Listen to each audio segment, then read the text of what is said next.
Hello, BookTube, and welcome to your Daily Penguin. This is our tour through my Penguin Classic wall. I decided last year that I didn't want to cram this into just a normal book library tour where I'm pulling down one book after another and getting 15 done in a video, that instead we would concentrate on these books one at a time, basically, with a few exceptions, because these things have, these things have meant more to me than any other kind of book. That makes it sound like a grand plan. Really, I just ran out of time in 2019, or I might have done this then. Instead, we're doing Penguins all year long. I have been a champion of Penguin Classics since their introduction to the world. I have written enormously about Penguin Classics, perhaps more than anyone else. I had on my old literary blog, Steve Reads, a recurring feature called Penguins on Parade that has been bulk ported over to my personal website, stdonoghue.com, and will eventually I will make sense out of it. Eventually I will, as you might know if you've ever bulk ported stuff, the formatting breaks down. The images all go away, all the type fonts regularize, and that sort of thing. Meaning that every single entry, every single Penguin on Parade requires that I go in and fix it line by line, and that I re-upload illustrations. And that takes time. And somehow or other you just never manage to make the time. What I really ought to do, stdonoghue.com is a massive amount of writing. Massive. On my part, just an enormous amount of writing. And right now it's a mess. I've reformatted and made presentable a bare tiny fraction of what's there.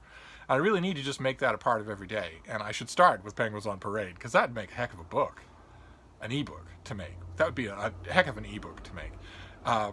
And this is an even larger video format version of that. So who knows how long this will take. I am telling myself right now that I originally planned on doing this for the year 2020.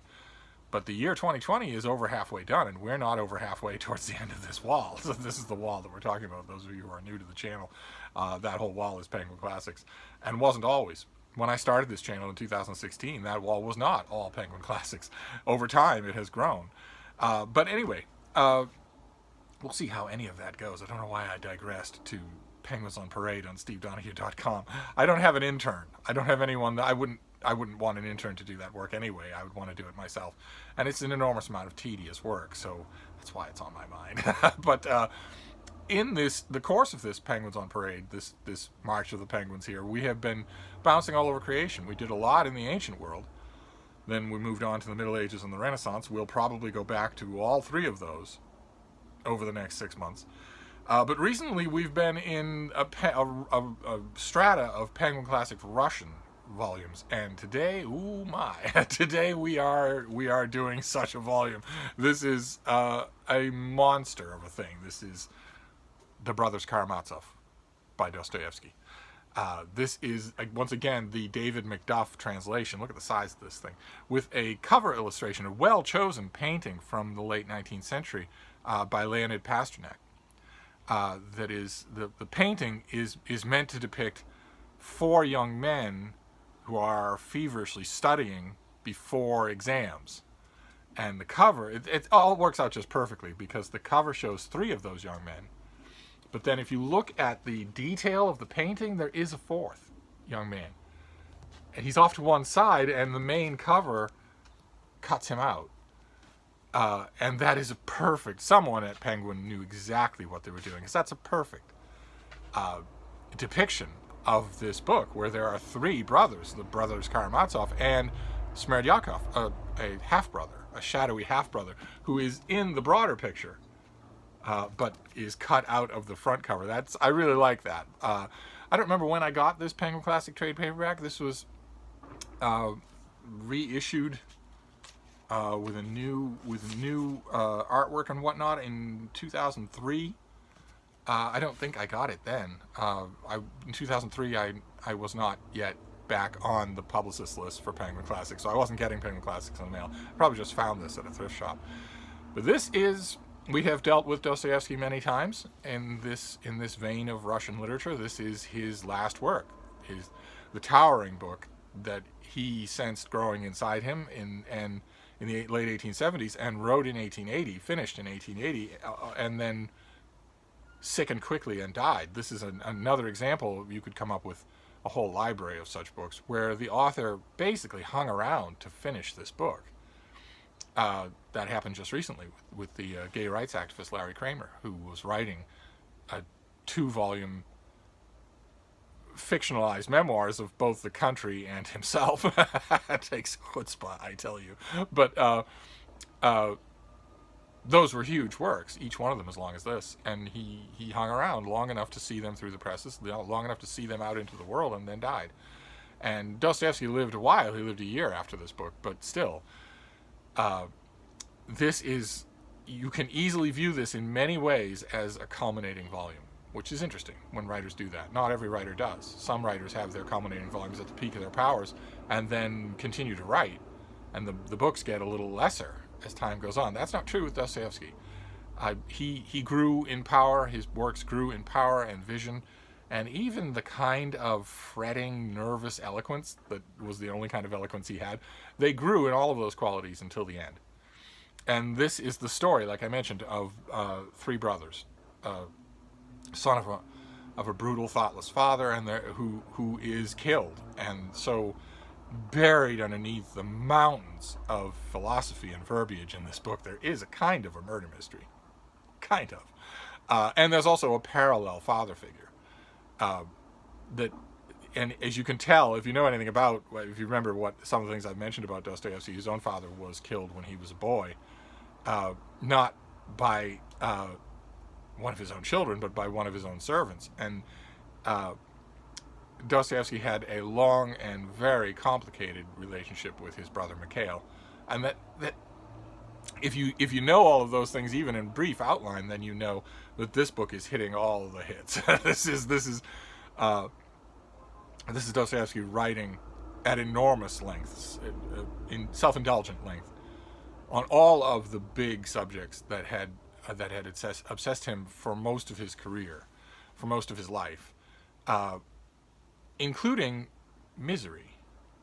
So people who read this book, they remember there are a couple of signpost chapters, a couple of very famous chapters in this book. This painting is also a well-chosen shout out to one of those chapters that happens in a restaurant. But people remember this book for the long philosophical digressions, for the long theological investigations, and tend not to remember it for the sheer misery that Dostoevsky paints over and over and over again with the minor characters in the book. Sheer misery, almost always brought on by other humans. This is it's a transcendent book because of the sheer Russian power of the thing, but it is also a miserably cynical book. And as you can tell from my descriptions here, this is not a neutral thing. You do not read the Brothers Karamazov and stay neutral, even in English. It's just that kind of a thing. It's incredibly powerful. It works on you. Maybe didn't work on me in the ways that it works on a lot of other people who read it, especially young men. I've known many, many young men who read this work, and it just, in italics, blows them away, man. and they continue to obsess about its philosophical excesses endlessly. and I've had, over the decades, once or twice, I've had some of those young men sort of curiously ask me, well, why is it that those parts of the book don't seem to really move you, man? I mean, we're talking about life and fate and God and evil and good. Why don't these things move you, man? I mean, what's the matter? Why don't you find that interesting? I also want to tell them, well, I was socialized by a species that isn't genocidal navel gazing. I wasn't socialized by miserable, murderous primates who obsess about such things just so they can contradict them. And by the time I reached an age where I might have been having big, broad, rambling, knockabout questions about the nature of good and evil, I fell into the hands of the Jesuits, who don't leave you any doubt as to the nature of good and evil. Good and evil, as was said a long time ago by someone who was not a Jesuit, good and evil are very easy to determine. The difference between them is not hard to spot. There is no such thing as, I bet you thought I was going to say gods. No, there's no such thing as a complicated moral question. There's no such thing as a complicated, long, laborious dissection of the nature of good and evil. Good and evil is obvious to children. Okay? It's obvious to birds in your garden. Just try it if you don't believe me. Sit on your porch until the starlings in your yard become accustomed to you. Until they're not afraid of you anymore and they'll come right up to you. That won't take long. If you have the time to spare, you can get them to do that in about 2 5-hour visits. And then in the second 5-hour visit, when you know them and they know you, they're not afraid of you anymore. Then bring out a little piece of bread. Just 2 little pieces of bread. And wait for the first 2 to come up to you and hand them those pieces of bread, 1 each.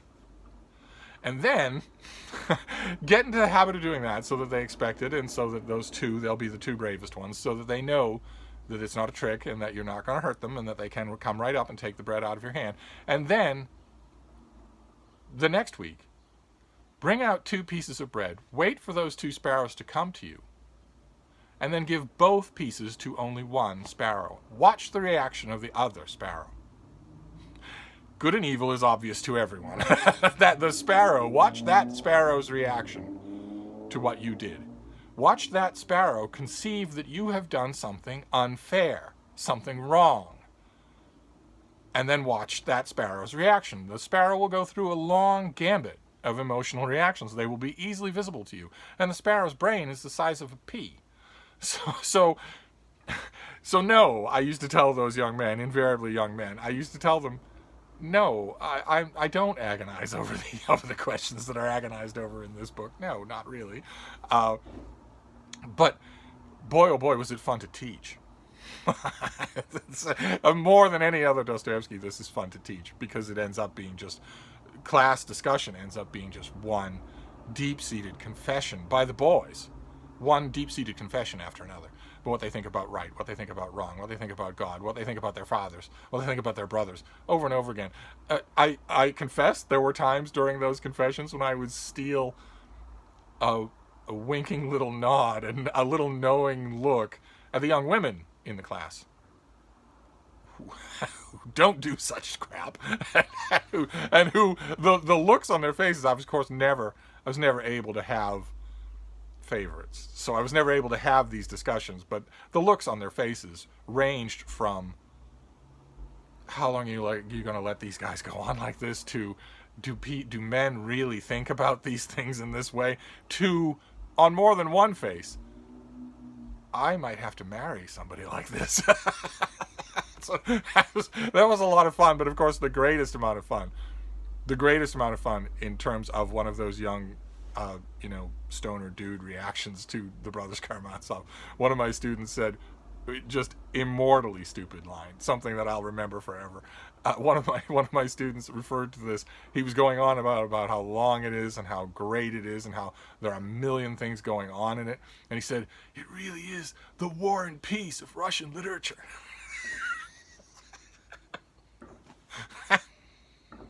You don't get... Still works on me. And yet, despite that kind of sophomoric starry-eyed reaction to this thing, it really is incredible, a masterpiece. It's been called, not so much in the 21st century, but in the 20th century, more than one critic who I respected, a couple of them I knew, referred to it just offhandedly as the greatest novel ever written. That is not true. But nevertheless, it ranks right up there, good Lord. In the top 20, it would have a place beyond a shadow of a doubt. And Dostoevsky is one of those writers, one of those very annoying writers who has 2 books in that, we have 2 books in that top 20. That's very, very annoying to the rest of us. To the normal world, it's a little annoying that 2 Russians have 2 of those books. When one of the only other major names that has it is Homer, for God's sake. But nevertheless, to stop with the wool gathering about my long ago classes, yes, this thing does provoke philosophical dude bro excesses in some of its readers, but it's still going to work on you. no matter what. Don't let me put you off, even accidentally. And it's going to work on you even in the Macduff translation, even though, once again, uh, I won't say that he tamps things down so much in the Brothers Karamazov. You really, really don't want to do that in this book. It's such a strange work, so incantatory, in so many different places. But Dostoevsky wrote it at speed, the way he wrote a lot of other things, and not like Tolstoy. He didn't really care how much of the slang of the day he was working in, how often he's repeating individual words, individual phrases. Tolstoy is notorious for that, but Dostoevsky did the same thing. You very much get the impression of someone hurriedly taking dictation rather than someone laboring over every sentence. And this translator's approach to that is to make all of that, to give you the English equivalents of his day, the mid-20th century. So the characters talk like, they talk in mid-20th century English idioms. I don't think that's all that distracting. After about 100 pages of it, you're not really going to notice it anymore, but unless you're paid to, unless you're the noticing type. And it's my same objection to this translator. It's not a strong objection. I'm not decrying his work at all. I wouldn't have it. But my same objection to him in all cases is a kind of Englishing of his English language translation. He doesn't just translate Dostoevsky into the closest equivalent English to hand, but that he makes this into a mid-20th century, or let's say an early 20th century English novel. Tries to. It's not possible to do. Now, this is too strange a book. But he tries to, maybe even unknowingly, and it can sometimes... I understand the reasoning behind it, and the reasoning behind it might make it the right choice for you. The reasoning behind it is is a very good aim of translation. We've talked about translation a million times in Penguins on Parade here. One aim of translation is to make new readers for the book. And David Macduff's approach to translating Russian just in general, and we'll concentrate on the Brothers Karamazov for now, his approach to doing that is very much designed to make a reader out of you, to get you to read this book and get all of it.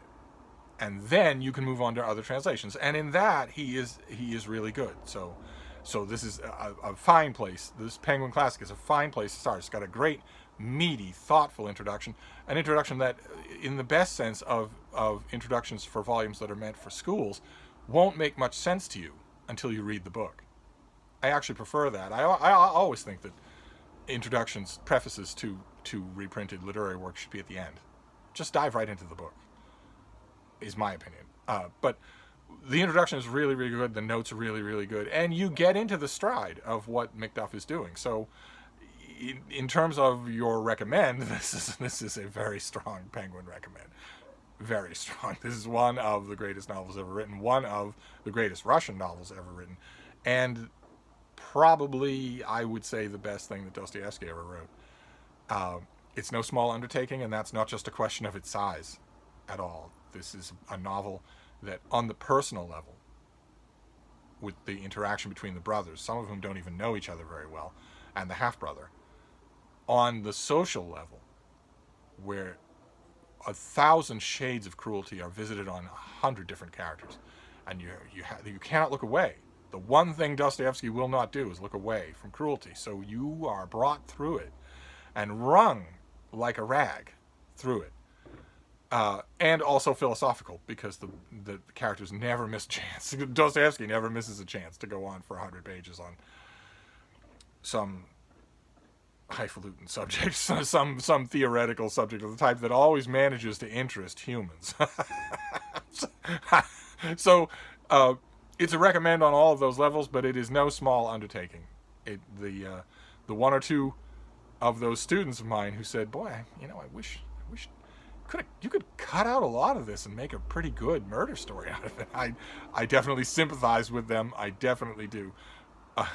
And one of those students who said exactly that to me came up to the desk when class was over and said, I know this is blasphemy, but I really think if you cut out 600 pages from this book, you'd make a really interesting murder story.